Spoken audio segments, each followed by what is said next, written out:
साथियों, स्वागत है आप सभी का एक बार फिर से मेरे चैनल पर। और इस पर्टिकुलर वीडियो में हम जो डिस्कस करने वाले हैं वो गेट बी 2022 के पीवाईक्यूज को डिस्कस करने वाले हैं। तो ये दोनों ही चीज़ों के लिए इम्पोर्टेंट है। मतलब ये नहीं है कि जो हमारे डीबीटी जेआरएफ के एस्पिरेंट्स हैं वो इस वीडियो को नहीं देखेंगे क्योंकि वो सोचेंगे कि ये तो गेट बी के रिगार्डिंग है तो हमसे क्या लेना देना। बट एक चीज़ ध्यान रखिएगा, फर्स्ट ऑफ ऑल जो मेरा सजेशन रहता है कि जो आपकी बायोलॉजी होती है वो किसी भी एग्जाम के लिए मोर और लेस सेम होती है, पहली चीज़। दूसरी चीज़, डीबीटी जेआरएफ हो या गैट भी हो, जब आप इसके पेपर को सॉल्व करेंगे तो आपको लगेगा कि कभी-कभी कोई क्वेश्चंस जो होते हैं वो गैट बी के क्वेश्चंस डीबीटी में पूछे जाते हैं और डीबीटी के कुछ क्वेश्चन गैट बी में रिपीट होते हैं। तो इसी वजह से आपको ये पेपर सॉल्व करना बहुत ज़रूरी है। और एटलीस्ट जब से एनटीए ने पेपर कंडक्ट कराना शुरू किया है, उस यानी कि एनटीए ने गैट बी का पेपर जो है वो आपका 2021 में कंडक्ट कराया था और 2022। तो मेरा सजेशन ये ज़रूर रहेगा कि एटलीस्ट इतने पेपर को तो ज़रूर डीबीटी जेआरएफ वाले बच्चे ज़रूर देख कर जाएँगे। और जब आप इसको देखेंगे तो आपको पता चलेगा कि कितने क्वेश्चंस जो हैं वो सिमिलर थे या हम कर सकते हैं, कितने क्वेश्चंस आपको ऐसे भी लगेंगे कि अरे यार ये तो काफ़ी हार्ड क्वेश्चन गैट बी वाले बच्चों के साथ पूछ लिया गया। तो इसलिए ज़रूरी है। और दूसरी इम्पोर्टेंट चीज़ ये है कि चूँकि आपका पेपर कंडक्ट कराने वाली एजेंसी एनटीए है और ये दोनों ही paper Regional Centre for Biotechnology जो है वो कंडक्ट करा रही है, तो इससे आपको ये भी पता चलेगा कि आखिर इनकी सोच कहाँ तक है। कहाँ तक ये क्वेश्चंस को ले जा रहे हैं जो घूम फिर के आपके साथ भी पूछा जा सकता है। तो इस पर्टिकुलर वीडियो को लास्ट तक ज़रूर देखिएगा। और एक चीज़ मैं आपको और यहाँ पे क्लियर कर दूँ, जो कि बहुत सारे यूट्यूब्स पे, टेलीग्राम चैनल पे कमेंट्स आ रहे थे। तो फर्स्ट ऑफ ऑल, यहाँ पे जो हम पर्टिकुलर डिस्कस करने वाले हैं, और या हमने जो अपने 2023 के डीबीटी के लिए जो भी अभी तक हमने क्वेश्चंस को डिस्कस किया है, वो मेरा कॉन्सेप्ट यही था कि जो आपकी बेसिक बायोलॉजी होती है, बेसिक बायोलॉजी जहाँ पे एरर होने की संभावनाएँ कम है, जिसमें आपके न्यूमेरिकल्स आ जाते हैं, राइट। न्यूमेरिकल्स आ जाते हैं और कुछ पार्ट्स जो मैंने आपको पढ़ाए थे, जैसे टूल्स टेक्निक हो गया, सेल सिग्नलिंग हो गया, इम्यूनोलॉजी हो गया, बेसिक बायोलॉजी हो गया, इन सब चीज़ों को ही मैंने क्वेश्चंस को कंसीडर किया है। मॉलिक्यूलर बायोलॉजी है और सेल सिग्नलिंग है, बायोमेम्ब्रेन ट्रांसपोर्ट है, तो इन सब चीज़ों को, और बायोटेक, ठीक है। और बहुत सारी चीज़ों के शॉर्ट वीडियोस मैंने अपलोड कर दिए हैं। तो दूसरी इंपॉर्टेंट चीज़ ये है कि आप कोशिश करिएगा कि ऐसा नहीं है कि सिर्फ डीबीटी वाले प्लेलिस्ट को तो आपको देखना ही है, बट आप आईसीएमआर 2022 की भी एक प्लेलिस्ट बनी होगी, वहाँ पे भी काफ़ी टॉपिक्स और कुछ क्वेश्चंस को डिस्कस किए हैं जो मोर और लेस कभी-कभी डीबीटी में रिपीट भी होते हैं, और वहाँ से वो क्वेश्चंस की तैयारी आप, टॉपिक की तैयारी आप कर सकते हैं, ठीक है।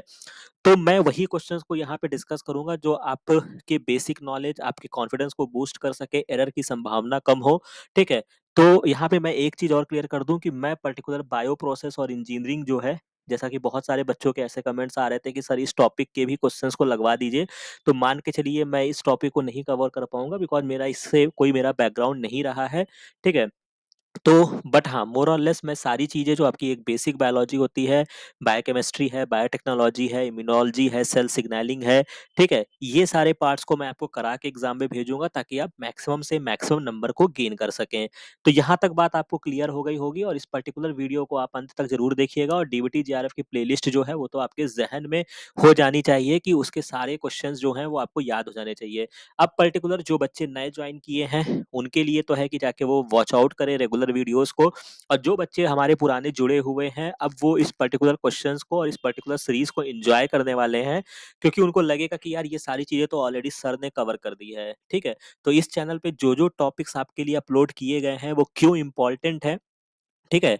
इसी वजह से आप यहाँ पे भी आपको पता चलेगा कि एक-एक लेक्चर, एक-एक क्वेश्चंस जो हमने आपको समझाए हैं, ट्रिक्स बताए हैं, वो क्यों अपलोड किए गए हैं इस चैनल पे, ठीक है? तो कोई भी एक भी वीडियो आपको फर्जी नहीं मिलेगा, सारे वीडियोज़ आपके काम के हैं। तो अब यहाँ पे देख लीजिए, जैसा कि आपका एक क्वेश्चन मैंने यहाँ पे लगाया है, which one of the following is not a property of the laser? अब आप कहेंगे कि सर ये लेज़र हम क्यों पढ़ें, या हम कैसे आप एक्सपेक्ट कर सकते हैं कि आप हमसे लेज़र के रिगार्डिंग क्वेश्चन पूछ रहे हैं? तो आपसे इसलिए एक्सपेक्ट किया जा रहा है क्योंकि मैंने आपको फ्लो साइटोमेट्री पढ़ा रखी है। जब आप टूल्स एंड टेक्निक में जाएँगे तो वहाँ पे हमने फ्लो साइटोमेट्री पढ़ा था, जहाँ पे हमने लेज़र का ज़िक्र किया था और वहाँ पे बहुत अच्छे से हमने लेज़र की प्रॉपर्टीज़ को समझा था, ठीक है? तो पहला काम ये है कि आप लेज़र का फुल फॉर्म याद रखिएगा, हो सकता है एग्ज़ाम में आपसे पूछा जाए। तो जहाँ पे आप जाइए, अगर आपने पहली बार देख रहे हैं तो आप इस वीडियो को पॉज़ करके वहाँ पे जाके देख सकते हैं, और आपको लेज़र के रिगार्डिंग जो भी यहाँ पे ऑप्शंस दिए गए हैं, उनके रिगार्डिंग चर्चा की जा चुकी है, ठीक है? तो आपको कोई वहाँ पे दिक्कत नहीं आएगी। तो जैसा कि हमने देखा था मोनोक्रोमैटिक होती हैं, लेज़र की प्रॉपर्टी होती है कि ये मोनोक्रोमैटिक होती हैं, मल्टीक्रोमैटिक या डाइक्रोमैटिक का हम यूज़ नहीं करते हैं। कोहेरेंट वेव होती हैं, इस पर्टिकुलर ऑप्शंस को मैंने वहाँ एक्सप्लेन किया था और मैंने हाइलाइट भी किया था कि आप इस पर्टिकुलर लेज़र की प्रॉपर्टी को याद रखेंगे। और इसके अलावा यहाँ पे जो आपका ऑप्शंस दिया गया है कि डायरेक्शनल भी होती है, but it exhibit spontaneous emission. तो ये स्पॉन्टेनियस एमिशन नहीं करती है, ये प्रॉपर्टी लेज़र की नहीं होती है। स्पॉन्टेनियस एमिशन का मतलब क्योंकि जब आप किसी फ्लोरोक्रोम से आप एक्साइट करते हो, जब उसपे पर्टिकुलर फोटोन पड़ता है तभी तो वो एमिट करता है, याद आया? तो आप वहाँ से भी इस क्वेश्चन को पकड़ सकते हैं। तो यानी कि कौन-सी लेज़र की प्रॉपर्टी नहीं है, तो यानी कि इसको आप स्पॉन्टेनियस एमिशन नहीं करता है, इसको एक्साइट आपको करना पड़ता है। तो यानी कि इस क्वेश्चन का जो करेक्ट आंसर आपका बनेगा वो आपका इट एक्सिबिट स्पॉन्टेनियस एमिशन होगा, जो कि आप यहाँ पे देख सकते हैं क्वेश्चन आईडी 421 है और इसका राइट आंसर 1684 बनेगा, जो कि आप यहाँ पे देख सकते हैं it exhibit spontaneous emission, right. अब इसके बाद हम नेक्स्ट क्वेश्चन, जो कि बहुत ही बढ़िया क्वेश्चन है, जो कि आप देखेंगे और ये क्वेश्चंस के रिगार्डिंग आपको डीबीटी में बहुत सारे क्वेश्चंस प्री-वाई-क्यूज अब आप सॉल्व करेंगे और मैंने भी आपको सॉल्व कराया है कि कैसे ऐसे कैलकुलेशन करते हैं। यहाँ पे पूछा गया है कि starting with the 3 different amino acid आपने लिया है, how many different tripeptide, tripeptide के रिगार्डिंग भी हमने बहुत चर्चा की है। जो बच्चे नए जुड़े हैं, जो बच्चे पुराने जुड़े हैं, उनको ट्राइपेप्टाइड का एग्जांपल तुरंत वीडियो रोक कर अपनी कॉपी में लिखना है कि ट्राइपेप्टाइड आपने कहाँ पढ़ा था या उसका क्या सीक्वेंस है, और जो बातें हमने आपको बताई थी वो सारी चीजें आपको रिकॉल आ जानी चाहिए। इसके बाद आपको एज्यूम करना है कि each amino acid can be used more than once, यानी कि जो अमाइनो एसिड है वो एक से ज्यादा यूज किया जा सकता है। तो ऐसे क्वेश्चन में आपको सिंपल सा फॉर्मूला लगाना है कि आप कितने आप कह सकते हैं कि यहाँ पे आप कितने अमाइनो एसिड का यूज कर रहे हैं, 3 अमाइनो एसिड का यूज कर रहे हैं और आप ट्राइपेप्टाइड बना रहे हैं। तो 3 की पावर आपको 3 करना है, जो कि सिंपल सा आप 3 इंटू 3 इंटू 3 करेंगे तो ये आपका 9 इंटू 3 आ जाएगा, जो कि यहाँ पे 27 मैक्सिमम कॉम्बिनेशन आपके बन सकते हैं। तो आपको सिंपल ये फॉर्मूले में आपको पुट कर दीजिएगा, ठीक है? तो आपका आंसर निकल आएगा, ठीक है? तो यहाँ तक बात आपको क्लियर हो गई होगी। फर्दर यहाँ पे एक क्वेश्चन, जो कि what is the molarity of the pure acetic acid. अब आपको मोलैरिटी मैंने आपको इतना पढ़ा दिया है और मैंने वहाँ पे ये भी बताया था कि आपको जब डेंसिटी दिया रहेगा तो आप कैसे मोलैरिटी निकालेंगे। और 1 ग्राम पर एमएल के रिगार्डिंग याद करिए, एक क्वेश्चन था जो मैंने आपको सॉल्व कराया था कि जब आपसे वाटर की मोलैरिटी पूछा था और मैंने बताया था कि ये तो 55.55 आता है, याद आया? बहुत ही अच्छे से मैंने इसको टिक कराया था, डीबीटी ने रिपीट किया था और ये गेट बी का क्वेश्चन है 2021 का, ठीक है? जाके देख लीजिएगा, गेट बी 2021 में पूछा गया है। तो 2022 में भी इनको इससे मिलता-जुलता पूछना था, तो इन्होंने क्या किया है, आपसे खेल किया है और एसिटिक एसिड बोल दिया है। तो इस चीज में आपको 2 चीजें पता होनी चाहिए। पहली बात तो आपको एसिटिक एसिड का फॉर्मूला पता होना चाहिए, जिसका फॉर्मूला CH3COOH होता है। जब आप इसके मॉलिक्यूलर वेट को कैलकुलेट करेंगे, सिंपल सी बात है, इसका एटॉमिक नंबर का जस्ट डबल ही कहते हैं, तो एटॉमिक नंबर इसका 6 होगा, मॉलिक्यूलर वेट इसका 12 होगा, हाइड्रोजन का 1 होगा, ऑक्सीजन का 16 होगा। जब आप इसको कैलकुलेट करेंगे तो ये आपका 60 निकल कर आएगा, ठीक है? तो याद रखिएगा 60 निकल कर आएगा। और एक और कंपाउंड है जो कि उसका बहुत ही इंपॉर्टेंट बायोलॉजी में है, उसका भी मॉलिक्यूलर वेट 60 होता है, जो कि हमने आपको ऑलरेडी पढ़ा चुके हैं। अगर आपको याद होता है तो उसको रिकॉल करके जरूर अपनी कॉपी में नोट डाउन करिएगा, ठीक है? अब आपको क्या करना था, अगर आप उस क्वेश्चन को याद रखेंगे तो जैसे कि इसको सॉल्व करने के लिए हम क्या करते हैं कि आपको डेंसिटी दी गई है 1 ग्राम पर एमएल, तो यानी कि 1 ग्राम को हम क्या लिख सकते हैं, 1000 मिलीग्राम लिख सकते हैं और 1 एमएल लिख सकते हैं। तो यानी कि सारी यूनिट जो है वो आपकी एक में हो गई। तो मोलैरिटी का आप क्या करेंगे, आप फॉर्मूला लगाएंगे, तो वेट आपका कितना हो जाएगा, 1000 हो जाएगा। मॉलिक्यूलर वेट हमने 60 निकाल लिया है, वॉल्यूम आपको एमएल में दिया गया है। बस अब आपको कुछ भी नहीं करना है, सिंपल सा इस जीरो को इससे आप कट करेंगे, 100 डिवाइडेड बाई 6 हो जाएगा, जिसको 2 3 जा कर दीजिए, 50 कर दीजिए। और जब आप 50 बाई 3 करेंगे तो ये ऑप्शन आपका 16.7 आ जाएगा, जो कि 17-14 इसका करेक्ट आंसर बनेगा। तो कोई कंफ्यूजन आपको नहीं होगा। और जब हमने वाटर का निकाला था तो वाटर के केस में हमने क्या किया था, 1000 था, और चूंकि वाटर का जो मॉलिक्यूलर वेट होता है वो आपका 18 होता है, तब हमने वहां पे कैलकुलेट किया था, तब हमारा 55.5 आया था, ठीक है? यही तो था। तो यहाँ तक बात आपको समझ में आ गई होगी और अब आपको समझ में आ रहा होगा कि कैसे क्वेश्चंस जो होते हैं वो आपको घुमा के रिपीट किए जाते हैं, और इस चैनल पे जो चीज़ें आपको ऑलरेडी बता दी गई हैं वो कितनी सॉलिड है, उसको भी आप देख सकते हैं। पर्टिकुलर आपका नेक्स्ट क्वेश्चन जो कि इलेक्ट्रॉनिक कॉन्फ़िगरेशन से भी आपका बहुत क्वेश्चन पूछा जाता है और बेसिक है, मैं एक्सपेक्ट करता हूँ कि सारे बच्चों को सॉल्व करना चाहिए। फास्फोरस का आपसे पूछ रहा है, तो फास्फोरस का आपका एटॉमिक वेट जो होता है वो आपका 15 होता है। +3 चार्ज का मतलब है कि इसने अपने 3 इलेक्ट्रॉन जो हैं वो लॉस किए हैं, याद आया? तो अगर हम इसका इलेक्ट्रॉनिक कॉन्फ़िगरेशन लिखना चाहें तो ये 12 के आस-पास आ जाएगा, क्योंकि 15 में से आपके 3 इलेक्ट्रॉन चले गए। नंबर ऑफ जो होते हैं, एटॉमिक नंबर जो होता है वही आपका नंबर ऑफ इलेक्ट्रॉन होता है, कह सकते हैं। तो 15 में से 3 हो जाएगा तो ये आपका 12 हो जाएगा। 12 का अगर आप क्लासिफिकेशन करना चाहेंगे तो 2, 8, 2 ऐसे ही तो आप लिख सकते हैं। जब आप इसको इलेक्ट्रॉनिक कॉन्फ़िगरेशन में लिखेंगे तो 1s में 2 इलेक्ट्रॉन हो जाएँगे, 2s में 2 इलेक्ट्रॉन, 2s2 के बाद यहाँ पे अभी 6 इलेक्ट्रॉन बचे हैं और p में मैक्सिमम 6 इलेक्ट्रॉन हो सकते हैं, जो आप यहाँ पे भर देंगे और फिर आपका थर्ड ऑर्बिटल आएगा जहाँ पे 3s2 लिखेंगे। तो ये इसका इलेक्ट्रॉनिक कॉन्फ़िगरेशन मिलेगा, जो कि आप मैच कर सकते हैं। पहले ही ऑप्शन में ये रखा हुआ है 1s2, 2s2, 2p6, 3s2, यानी कि 17-17 इसका करेक्ट आंसर बन जाएगा। तो ऐसे क्वेश्चंस की भी आप अच्छे से प्रैक्टिस करिएगा जहाँ पे आपको कोई दिक्कत नहीं आएगी, ठीक है? अब यहाँ पे कुछ आगे बढ़ के कुछ और अच्छे क्वेश्चंस को सॉल्व करते हैं, जो ऑलरेडी मैंने आपको कवर कर रखा है। स्टेम सेल्स के रिगार्डिंग आपको एक पर्टिकुलर वीडियो मिल जाएगा, जाके वॉच आउट कर लीजिएगा, वहीं से ही क्वेश्चंस आपका डिराइव किया गया है। तो बहुत ही आसानी से ये क्वेश्चन आपका सॉल्व हो जाएगा। असर्शन रीजन बहुत पूछे जाते हैं गेट बी में, याद रखिएगा, ऐसे क्वेश्चंस की प्रैक्टिस कर लीजिएगा, ठीक है? तो असर्शन का मतलब क्या है कि एक इन्होंने स्टेटमेंट बोला है, उसका रीज़न बोला है और उसी के अकॉर्डिंग आपको एप्रोप्रिएट आंसर देना है।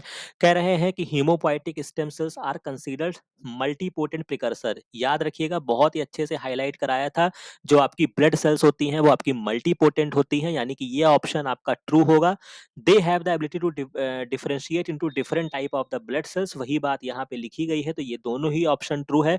तो यानी कि हम कह सकते हैं both A and R are correct and R is the correct explanation of the A. तो यानी कि क्वेश्चन आईडी आपकी 4, 5, 6 होगी और इसका राइट आंसर 1 to 1 बनेगा। और बाकी जो बच्चे नए जुड़े हैं वो स्टेम सेल्स का लेक्चर जाके देखेंगे तो उनको समझ में आ जाएगा कि यार ये चीज तो ऑलरेडी सर ने बता रखी है। नेक्स्ट क्वेश्चन आपसे ग्लाइकोसिडिक लिंकेज पूछा है, बेसिक बायोलॉजी पढ़ के जाइएगा, कार्बोहाइड्रेट, प्रोटीन, अमाइनो एसिड्स, ठीक है? न्यूक्लिक एसिड जब आप पढ़ेंगे तो वहां पे आपको जो भी इनके बेसिक बॉन्ड्स होते हैं, तो जैसा कि आप देख सकते हैं कि आपके शुगर में क्या होता है, ग्लाइकोसिडिक लिंकेज होता है। बाकी में आप देखेंगे तो आपको रिमेनिंग ऑप्शंस के रिगार्डिंग भी आपको पता होना चाहिए कि अमाइनो एसिड्स में कौन से बॉन्ड रहते हैं जब वो फॉर्मेशन करते जाते हैं, न्यूक्लियोटाइड में क्या होता है, लिपिड्स में क्या होता है। तो बहुत ही बेसिक इन्फॉर्मेशन है। रिमेनिंग ऑप्शंस के जो चीजें हैं वो अपनी कॉपी में खुद नोट डाउन करेंगे कि उनमें कौन सा लिंकेज होता है।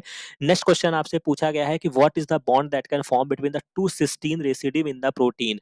तो जैसा कि हमने बार बार जिक्र किया था कि दो सिस्टीन के मॉलिक्यूल जब जुड़ते हैं तो क्या बनता है, डाई सल्फाइड लिंकेज का फॉर्मेशन होता है। तो यहाँ पे आप देख सकते हैं एक ऑप्शन में आपको दिया गया है डाई सल्फाइड बॉन्ड दिया गया है। बाकी इसके रिगार्डिंग भी हमने काफी क्वेश्चन सॉल्व किए हैं, तो वो आपको समझ में आ जाएगा। फर्दर आपको क्या करना है, ये क्वेश्चन सिस्टिक फाइब्रोसिस जो कि एक बहुत ही इंपॉर्टेंट है, डीबीटी 2019 में आपसे पूछा गया था और इसका क्वेश्चन मैंने आपको ऑलरेडी सॉल्व करा दिया है, ठीक है? यहाँ का इसका आपका रीजन पूछ रहा है कि सिस्टिक फाइब्रोसिस जो होता है वो कैसे होता है। तो एक्चुअली में इसमें होता क्या है कि जब आप ट्रांसपोर्टर पढ़ते हैं, जहाँ पे आप पी टाइप पढ़ेंगे, हालांकि इस टॉपिक को मैंने नहीं कवर किया है, बट जान लीजिए पी टाइप जो होते हैं, बी टाइप होते हैं, ऐसे करके आपके बहुत सारे ट्रांसपोर्टर होते हैं और एक आपका होता है एबीसी ट्रांसपोर्टर। ये बेसिकली आपका ड्रग रेजिस्टेंस में इन्वॉल्व होता है ट्रांसपोर्टर, ठीक है? ड्रग रेजिस्टेंस की स्टोरी इससे लिंक होती है। तो यानी कि जो आपका सिस्टिक फाइब्रोसिस डिजीज होती है उसमें एबीसी ट्रांसपोर्टर में क्या आ जाती है, खामियां आ जाती हैं। तो यानी कि इसमें जो आपकी प्रॉब्लम अराइज होती है, म्यूटेशन किस में हो जाता है, एबीसी ट्रांसपोर्टर में हो जाता है। कौन से जीन में होता है, कौन से अमाइनो एसिड में होता है, ये सारी चीजें आपको हमने ऑलरेडी बताई है। और नहीं बताई है तो इसको सिस्टिक फाइब्रोसिस अगर आप इसको गूगल पे सर्च करके आसानी के साथ इसको पढ़ के जाइएगा, ये कौन सी डिजीज होती है। इसमें बेसिकली अगर मैं मोटी-मोटी बात बताऊँ तो क्लोराइड आयन के चैनल्स खराब हो जाते हैं, पहला पॉइंट जो डीबीटी 2019 में पूछा गया है, ठीक है? इसके बाद आपको जो फर्दर याद रखना है, अगर सिस्टिक फाइब्रोसिस की बात की जाएगी, तो आपको एबीसी ट्रांसपोर्टर याद रखना है। इसके अलावा म्यूटेशन जो होता है वो 508 पोजीशन पे होता है, ठीक है? म्यूटेशन शायद इसमें देख लीजिएगा, एक बार वेरीफाई कर लीजिएगा। फेनाइल एलानिन अमाइनो एसिड का होता है, ठीक है? जिसकी वजह से प्रॉब्लम क्रिएट होती है। इसका एबीसी नाम क्यों है? क्योंकि इसमें 2 मतलब एटीपी बाइंडिंग कैसेट होते हैं, 2 एटीपी बाइंडिंग साइट्स होती है। इसमें क्या होता है बेसिकली, अगर एबीसी ट्रांसपोर्टर में क्या होता है कि आपका लिपिड का बाइलेयर होता है। इसमें क्या होता है कि बहुत सारे जब बैक्टीरिया वगैरह थे या आपके पैरासाइट्स वगैरह थे, उन्होंने अपने आप को जब इवोल्यूट किया, इवोल्यूशन उनके में हुआ, अपने आप को, चूंकि आप उनके खिलाफ ड्रग बना रहे थे, उनको मार दे रहे थे, लेकिन उन्होंने उसके लिए क्या किया, तोड़ निकाला, जो आप ड्रग खाते थे उसको एक्सपेल आउट कर देते थे। ठीक है, तो ये उनके ड्रग रेजिस्टेंस में इन्वॉल्व होता है। तो ये भी क्वेश्चन याद रखिएगा, ड्रग रेजिस्टेंस में बहुत इंपॉर्टेंट रोल प्ले करता है। ठीक है, तो यानी कि ये बहुत सारे फैक्टर्स जो होते हैं वो सिस्टिक फाइब्रोसिस से रिलेटेड होते हैं, और ऑलरेडी अगर आपने थोड़ा बहुत पढ़ा होगा तो आपको इतने पॉइंट समझ में आ गए होंगे, तो एटलीस्ट इतनी चीज़ों को याद रखिएगा। सिस्टिक फाइब्रोसिस जहाँ पे नाम आएगा, क्लोराइड आयन के चैनल्स खराब हो जाते हैं, 508 पोजीशन पे म्यूटेशन होता है, फेनाइल एलानिन का होता है, 2 एटीपी बाइंडिंग कैसेट होती है, ड्रग रेजिस्टेंट में इन्वॉल्व होता है। ठीक है, और मलेरिया पैरासाइट्स वगैरह जो भी उसमें ड्रग रेजिस्टेंसी की प्रॉपर्टी आती है, उसके पीछे एबीसी ट्रांसपोर्टर का रोल होता है। और इसके अलावा ये डिजीज भी देख लीजिएगा कि ये कौन सा डिजीज होता है, एक्स लिंक्ड है, ऑटोसोमल है, क्या है, ये ऑलरेडी हम आपको पहले ही बता चुके हैं। ठीक है, तो यहाँ तक बात आपको समझ में आ गई होगी। अब यहाँ पे कुछ और चीजों को हम यहाँ पे देख लेते हैं। नेक्स्ट क्वेश्चन जो कि यहाँ पे आपसे पूछा गया है कि the primary enzyme responsible for the rapid and accurate replication of the genome in the E coli. तो ई कोलाई में क्या होता है, आपके 3 डीएनए के पॉलीमरेज होते हैं, पॉलीमरेज 1 होता है, सॉरी 3rd होता है, 1 होता है, 2nd होता है, मतलब 1 2 3 पॉलीमरेज होते हैं। तो यहाँ पर जो आपका मेन रेप्लिकेटिंग एंजाइम होता है, वो आपका मेन रेप्लिकेटिंग एंजाइम जो होता है वो आपका पॉलीमरेज 3rd होता है। ठीक है, पॉलीमरेज 3rd जो होता है इसको हम क्या बोलते हैं, मेन रेप्लिकेटिंग एंजाइम कहते हैं। लेकिन एक चीज याद रखिएगा, जब आप रिकॉम्बिनेंट डीएनए टेक्नोलॉजी यूज करते हैं, वहां पे हम डीएनए पॉलीमरेज फर्स्ट का इस्तेमाल करते हैं, ये बहुत इंपॉर्टेंट है। ई कोलाई जो होता है वो पॉलीमरेज 3rd का इस्तेमाल करता है, लेकिन हम जब आरडीटी करते हैं, नेक्स्ट टाइम हो सकता है आपसे क्वेश्चन पूछा जाए, हम पॉलीमरेज फर्स्ट यूज करते हैं। क्यों करते हैं, क्योंकि इसके पास क्या होता है, प्रूफ रीडिंग एक्टिविटी होती है, याद रखिएगा। ठीक है, बाकी बेसिक इन्फॉर्मेशन है, थोड़ी भी मॉलिक्यूलर बायोलॉजी पढ़ेंगे तो ये आपको समझ में आ जाएगा। तो पॉलीमरेज 3rd जो होगा वो इसका करेक्ट आंसर बनेगा, कोई कंफ्यूजन नहीं आएगी। इसके बाद हिस्टोन के रिगार्डिंग भी हमने आपको डिटेल में पढ़ा दिया है। Histones are tightly bound to the DNA. Histone जो होते हैं वो डीएनए से बाइंड क्यों करते हैं, क्यों करते हैं, क्योंकि हिस्टोन्स जो होते हैं वो आपके पॉजिटिवली चार्ज प्रोटीन्स होते हैं। कौन कौन से होते हैं, सब रटाया हुआ है। बेसिक होते हैं, ठीक है, यही तो बात थी, बेसिक होते हैं, पॉजिटिवली चार्ज होते हैं। क्यों होते हैं, क्योंकि डीएनए का, जैसे मैंने आपको ऑलरेडी बताया है डीएनए के बारे में, डीएनए पे कैसा चार्ज होता है, निगेटिव चार्ज होता है, यही तो होता है। डीएनए पे निगेटिव होता है, ये खुद कह रहा है, इसको अपने आप से एन से निगेटिव कह लीजिएगा। और ये जब आप जेल चलाएंगे तो ये किस तरफ जाएगा, ये भी आपसे एग्जाम में पूछा जाएगा, तो ये हमने आपको रटवा रखा है। तो डीएनए जो होता है वो आपका, जब आप जेल चलाते हैं तो ये आपका एनोड की तरफ जाता है, क्योंकि एनोड पे पॉजिटिव चार्ज होता है। तो जब ये रैपिंग करना होगा तो ये आपकी बेसिक प्रोटीन होती है जो डीएनए से रैप कर जाती है। इसमें बेसिक प्रोटीन आपकी कौन सी होती है, लाइसीन होती है और अर्जिनिन होती है।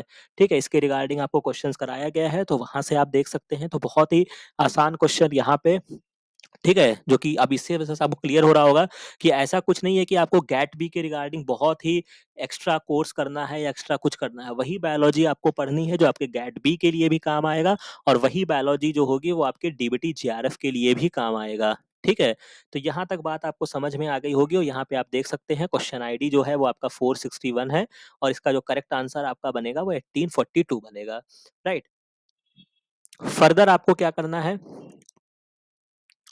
फर्दर आपको एक क्वेश्चन पूछा गया है कि जेनेटिक्स का क्वेश्चन है, मैंने इसको पढ़ाया नहीं है बट फिर भी आसान क्वेश्चन है, मैंने यहाँ पे लगा दिया है कि ये सिंगल जीन है जो कि कैन अफेक्ट कर सकता है मल्टीपल फिनोटिपिक एक्सप्रेशन को।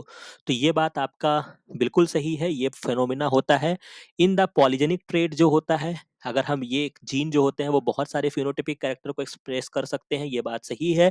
और पॉलीजेनिक ट्रेट्स क्या होते हैं, मल्टीपल जीन जो होते हैं वो कंट्रीब्यूट करते हैं टू अ फिनोटिपिक एक्सप्रेशन। और इसके रिगार्डिंग जब हमने आईसीएमआर किया था तो उसमें हमने आपको बताया था कि जो आपका skin colour of the man होता है, जो कि एग्जाम में पूछा गया है, एक स्किन कलर ऑफ मैन जो होता है ये एग्जाम्पल होता है पॉलीजेनिक इनहेरिटेंस का।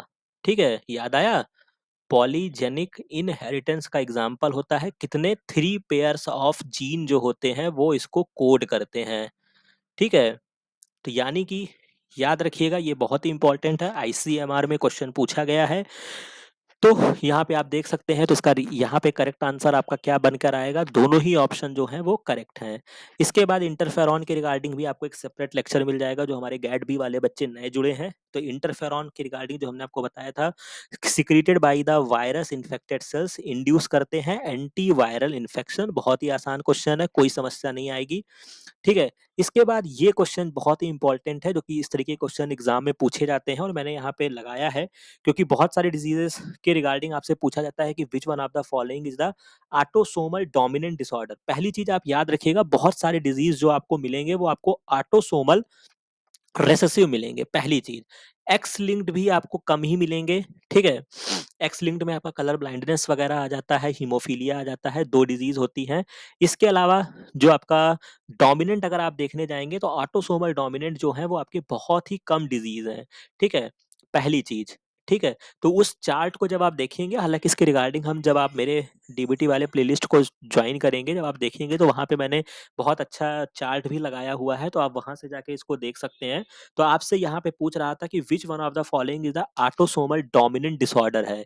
तो यहाँ पर जो आपका ऑटोसोमल डोमिनेंट डिसऑर्डर है, जैसा कि मैंने यहाँ पे लगा रखा है, ये आपका दिया गया है ऑटोसोमल डोमिनेंट डिसऑर्डर के एग्जांपल में आपको हचिंसन डिजीज दिया गया है। तो यानी कि यहाँ पे जो फोर्थ ऑप्शन आपका होगा, ये आपका क्या है, ऑटोसोमल डोमिनेंट डिसऑर्डर है। बाकी देख लीजिए, यहाँ पे सिकल सेल अनीमिया का भी ऑप्शन दिया है, सिस्टिक फाइब्रोसिस दिया है, टेसैक दिया है। इन सब के बारे में, सिकल सेल अनीमिया के बारे में आपको लेक्चर मिल जाएगा, सिस्टिक फाइब्रोसिस के बारे में भी हमने चर्चा किया है, और टेसैक के बारे में भी हमने आईसीएमआर के क्वेश्चन को सॉल्व करते समय किया है। बाकी मैंने यहाँ पर जो ये फिगर लगाया है, ये ऑटोसोमल डोमिनेंट में आपको एक डिजीज का नाम और याद रखना है। बाकी इस पर्टिकुलर का एक्सप्लेनेशन आपका लिखा हुआ है। इस डिजीज का नाम होता है एकॉन्ड्रोप्लेसिया। ठीक है। ये डिजीज जो होती है, इसमें क्या होता है, रेयर ऑटोसोमल डोमिनेंट डिसऑर्डर होता है। इसमें कह सकते हैं एक तरीके का ये जो होता है, एक तरीके का डॉर्फिज्म होता है, मतलब बच्चों में क्या होता है, बौनापन आ जाता है।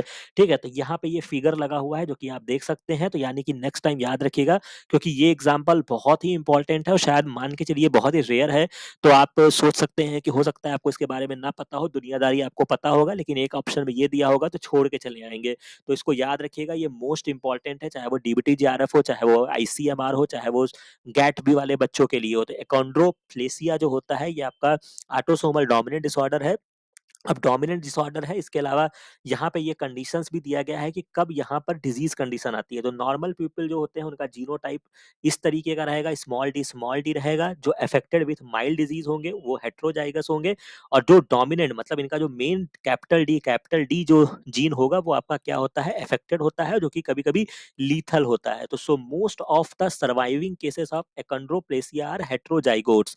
तो यानी कि जो आपका ये हेट्रोजाइगोट्स होता है, ये सर्वाइव करेंगे। तो नेक्स्ट टाइम अगर आपसे ये भी क्वेश्चन घुमा के पूछ लिया कि इस कंडीशन में कौन से लोग सर्वाइव करेंगे, या किसी भी ऑटोसोमल डोमिनेंट में, तो जो आपका हेट्रोजाइगस होगा वो आपका सर्वाइव कर जाएगा, लेकिन जो आपका होमोजाइगस डोमिनेंट होगा वो नहीं सर्वाइव करेगा। तो ये भी एक आपका इंपॉर्टेंट क्वेश्चन यहाँ पे बन सकता है, आगे से याद रखिएगा। और रिमेनिंग जो है, ये आपका होमवर्क है। अगर आप इसको चैनल को अच्छे से फॉलो करते हैं और आप गैट भी क्वालिफाई करना चाहते हैं, तो आप इसको खुद से नोट डाउन करेंगे। अगर आप इसका आंसर अभी देखते देखते ही दे पाते हैं, तो आप अपने आप को शाबाशी भी देंगे। ठीक है। तो यहाँ पर आप देख सकते हैं हचिंसन डिजीज जो होती है, इसके अलावा हचिंसन डिजीज के बारे में और भी पढ़ लीजिएगा, बाकी मैंने इसको बताया हुआ है। ठीक है। तो आप ये नहीं कह सकते हैं कि सर ने इसको नहीं पढ़ाया है, बाकी यहाँ पे लिखा हुआ है, another example of a rare autosomal dominant disorder which affect nervous system. Simple question पूछ लिया, कौन सी डिजीज नर्वस सिस्टम से रिलेटेड है, तो आपको हचिंसन डिजीज का नाम लेना होगा। ठीक है। फिर इसके बाद आपका रेस्ट्रिक्शन एंडोन्यूक्लियस से बहुत क्वेश्चंस पूछे जाते हैं, जिसको हम रिकॉम्बिनेंट डीएनए टेक्नोलॉजी बोलते हैं। यहाँ पे आपसे पूछा गया है, ऑलरेडी मैंने इसको कवर कर रखा है, कि कौन सा करेक्टली डिस्क्राइब करता है टाइप सेकंड रेस्ट्रिक्शन एंजाइम्स के बारे में। तो इनके बारे में हम यही जानते हैं, पहली बात कि ये आपके जो होते हैं, ये पैलिंड्रोमिक सीक्वेंस को रिकॉग्नाइज करते हैं। अगर हम कुछ भी नहीं जानते हैं, तो केवल इतना याद रखना है कि पैलिंड्रोमिक सीक्वेंस को रिकॉग्नाइज करते हैं। पैलिंड्रोमिक का मतलब क्या होता है, जो इधर से भी सेम पढ़ने पर हो और इधर से भी सेम हो। तो अगर हम हिंदी में लिखना चाहें, अगर हम डालडा लिखें, तो आपको इधर भी पढ़ेंगे तो भी वही सीक्वेंस मिलेगा, इधर भी पढ़ेंगे तो वही सीक्वेंस मिलेगा। या इसका और अगर आप समझदारी से समझना चाहें, तो मैडम, इधर से भी आपको वही मिलेगा, इधर से भी आपको वही मिलेगा। तो इस पर्टिकुलर चीज को पैलिंड्रोमिक बोलते हैं। तो वही चीज यहाँ पे ऑप्शन देख लीजिए, they act only palindromic sequence nucleotide in the DNA, तो यानी कि इसमें बी ऑप्शन करेक्ट होगा। अगर बाकी चीजों को देखेंगे, they cut nucleotide only from the end of the DNA, गलत बात है। They recognise only GC rich, ऐसा कुछ नहीं है कि जीसी रिच एटी रिच को रिकॉग्नाइज करते हैं। इनको केवल और केवल अपने पैलिंड्रोमिक सीक्वेंस से लेना देना होता है, जो कि आप यहाँ पे देख सकते हैं और बहुत ही आसानी के साथ इस क्वेश्चन को हमने समझा हुआ है। फिर आपका ये जेनेटिक्स का क्वेश्चन है, आता है तो बहुत अच्छी बात है, नहीं आता है तो इसकी मैचिंग लगाने के बाद इसको एक कॉपी में नोट डाउन कर लीजिएगा। ठीक है, ऐसे क्वेश्चंस आपसे पूछे जा सकते हैं, कुछ भी नहीं है, केवल और केवल आपको एग्जाम्पल याद रखना है। ठीक है, अभी हमने कुछ देर पहले ही जो डीबीटी के क्वेश्चन डिस्कस किए थे, वहां पे हमने इनकम्प्लीट डोमिनेंस आपको बताया था। 4 o'clock प्लांट में इसको डिस्कवर किया गया था, और को डोमिनेंस जो होता है ये आपका एबीओ ब्लड ग्रुप में होता है। तो अगर आप इतना जानते हैं तो मिलाना शुरू करिए। डी का फर्स्ट ऑप्शन यहाँ पे दिया गया है, ये नहीं होगा, ये नहीं होगा। क्लियर। इसके बाद इसके बाद नेक्स्ट आपको क्या करना है, नेक्स्ट आपको जो यहाँ पे करना है वो आपको ये करना है कि ए का यहाँ पर जो है ये आपने मिला दिया, ए का आपको सेकंड ऑप्शन देखना है। तो सेकंड ऑप्शन यहाँ देखने को मिल रहा है, यहाँ नहीं मिल रहा है, यहाँ नहीं मिल रहा है। तो यानी कि अगर आप इसमें देखने पर जाएंगे, ठीक है, तो सॉरी, हाँ, ए ऑप्शन यहाँ पे कट गया, लेकिन उन्होंने ये दोनों चीजों को दिया हुआ है। ए ऑप्शन अभी यहाँ पर भी देखने को मिल रहा है, तो आपको रिमेनिंग भी आपको ट्रेस करने होंगे।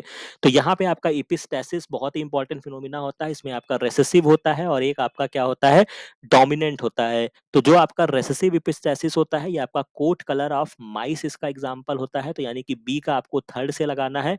और इसके अलावा जो आपका सी जो होता है ये fruit colour in the summer squash में होता है। तो ये पर्टिकुलर एग्जांपल है, जब इनको डिस्कवरी की गई तो इस चीजों में इनको पर्टिकुलर पाया गया। तो 467 का जो करेक्ट आंसर होगा वो आपका 868 होगा। बहुत ही बेसिक इन्फॉर्मेशन है, नीट वगैरह में ऐसे क्वेश्चंस आपसे पूछे जाते हैं, तो इसमें कोई बहुत हाई फाई चीज नहीं है। अगर आपको जेनेटिक्स नहीं भी समझ में आती है भैया बाबू, तो एटलीस्ट क्या करना है, इसके चार्ट को एक कॉपी पे लिखना है और रोज याद कर लेना है। इतना तो कर सकते हैं, बिल्कुल कर सकते हैं। फिर इसके बाद नेक्स्ट क्वेश्चन आपसे पूछा गया है कि एंजाइम्स के रिगार्डिंग है, इसको भी हमने ऑलरेडी आपको समझाया हुआ है।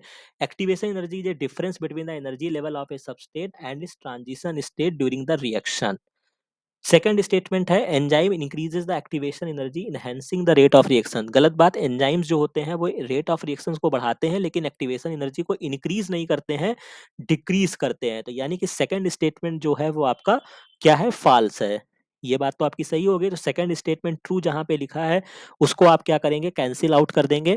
ठीक है, और जो यहाँ पे आपका फर्स्ट स्टेटमेंट दिया गया है वो क्या दिया गया है कि activation energy is a difference between the energy level of a substrate and its transition state during the reaction. तो ये बात जो है ये आपकी ट्रू है। हालांकि हो सकता है कि अभी ये चीजें आपको नहीं समझ में आ रही होंगी, बट ये स्टेटमेंट सही है कि जो आपकी एक्टिवेशन एनर्जी होती है वो आपके एनर्जी लेवल को दिखाता है, सबस्टेट और ट्रांजिशन स्टेट। जब आप इसको डिटेल में पढ़ेंगे तो जब एंजाइम्स रिएक्शन करते हैं तो बीच में एक आपका ट्रांजिशन स्टेट का फॉर्मेशन होता है, तो एक्टिवेशन एनर्जी उसी के बीच का लेवल होता है। ठीक है, तो यानी कि यहाँ पर जो आपका करेक्ट आंसर निकल कर आएगा वो स्टेटमेंट वन जो होगा वो ट्रू होगा, बट स्टेटमेंट सेकंड जो होगा वो यहाँ पे फॉल्स होगा। तो यानी कि 468 जो होगा इसका करेक्ट आंसर आपका 870 1871 बनेगा। राइट। फिर आपसे पूछा गया है एंजाइम्स के रिगार्डिंग, जो कि मैंने इसको ऑलरेडी आपको एक्सप्लेन किया था। कॉम्पिटिटिव इनिबिशन के रिगार्डिंग मैंने आपको बताया था कि ये बहुत ही फेवरेट एग्जांपल है। दो स्टेटमेंट दिए गए हैं, inhibition of a succinate dehydrogenase by malonate represent competitive inhibition, बिल्कुल सही बात है। हमने आपको ऑलरेडी इसके बारे में फिगर बना के समझाया था। मेलोनेट एंड सक्सिनेट जो होते हैं ये आपके बाइंड करते हैं different site of the enzyme. गलत बात, अगर ये आपका कह सकते हैं कि अगर ये आपका कॉम्पिटिटिव इनिबिशन है तो कॉम्पिटिटिव इनिबिशन कहाँ बाइंड करेगा, जहाँ पे आपके एंजाइम्स नॉर्मली जाके बाइंड कर रहे होंगे ना, वहीं पर तो जाके ये पहले बाइंड कर जाएंगे। मान लीजिए कि कोई एक साइट है, यहाँ पे एंजाइम्स आके आपका बाइंड करता, लेकिन जो आपका इनिबिटर है वो आके पहले बाइंड कर गया, तो एंजाइम्स को क्या है कि आपको मौका ही नहीं मिला उसको बाइंड करने का। लेकिन यहाँ पे कह रहे हैं कि डिफरेंट साइट नहीं भैया, सेम साइट पे बाइंड करता है। तो याद रखिएगा, आगे से हो सकता है एग्जाम में आपसे पूछा जाए, तो ये स्टेटमेंट जो होगा ये आपका फॉल्स हो जाएगा। तो यानी कि आप देख लीजिए यहाँ पर जो आपका करेक्ट आंसर आपका निकल कर आएगा वो आपका निकल कर आएगा A is a correct but R is not correct. यानी कि 1875 जो होगा, ये क्वेश्चन आईडी आपका 469 है और 1875 इसका राइट आंसर बनेगा। ठीक है, तो यहाँ तक बात आपको समझ में आ गई होगी, बाकी रिमेनिंग पार्ट को हम आगे कवर करेंगे। तो पर्टिकुलर इस लेक्चर को, इस पर्टिकुलर वीडियोस को देख के आपको कॉन्फिडेंस आया होगा कि हम गेट बी भी कर सकते हैं, डीबीटी जेआरएफ भी कर सकते हैं। और इस चैनल पे आपके बहुत सारे प्लेलिस्ट ऑलरेडी अपलोड कर दिए गए हैं, जहाँ पे हमने मतलब ऐसे चीजें हैं ना कि मैंने आपको टॉपिक्स बना के समझाए हैं, ठीक है।